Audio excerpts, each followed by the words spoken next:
we both have this consciousness about waste.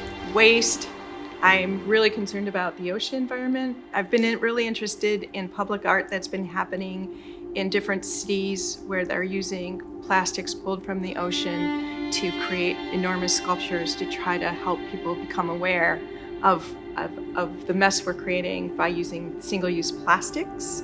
It's an enormous problem. We know there's gyres all over the ocean that are full of plastics. We have this plastic soup in the ocean. And basically, that all comes from the land. And so if we can make people aware of the amount of plastics they're using, we're getting all this colorful containers for an artist to make an enormous installation on. So we're collecting the material for the artist. We did have the great fortune to meet him and be inspired by his work, and his picture is very inspiring, which we've used to help facilitate our message about the sheer quantity of material that we need.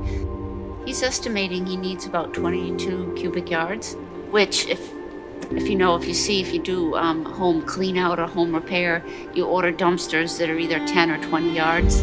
So we had this huge task. We knew it was a lot, but we didn't know how much. So we did an exercise, and that the length of the tarp was about 35 feet. It was by 15 wide, which is about the perimeter of this sculpture that Steven Siegel had done in another city. So then we just had to think, okay, now we got to multiply that by about 5. And it was like, oh my God, that's an endless amount of plastic. So we were a little bit worried about it, but that's what makes a challenge good too, is if it's way in your comfort zone, that's not a challenge. I've always been interested in public art, in art in general, and this gave this design challenge to me as well. And design is, I used to design little toys, but design you can be designing processes, you can be designing business models, you can be designing all kinds of interactions. So he really wanted colorful, and thinking about that was really fun because we designed the system. And that began with the insight, well, if we want clean, let's start with clean. So if we start with cleaning plastics. If you see all the laundry bottles behind us, we got these from a local laundromat that would have just normally gone into the trash. So we have a box set up at the laundromat, and customers are putting them in the box, and then we're picking them up on a very regular basis, diverting it from the landfill. Every bottle that we're collecting that's going in the sculpture, and after the sculpture is dismantled, will be properly recycled, that we're making a dent in what would be put in landfill. We went to Save the Bay, and we went out to the shoreline there, and within 15 minutes we picked up 5 pounds of trash. You only have to partake in a couple of these shoreline cleanups or any attempt to reduce your plastic intake, and then you become really aware of the amount of plastic in the world, even if it's not the stuff that's washing up on shore. Once you start to see it, you can't stop seeing it. It's grief. You feel grief. And when you have that, you have to live with it and process it. And in the end, you can either sit in that grief and become paralyzed, or you can take on an action. And for me, it's always worked better for me to take on an action.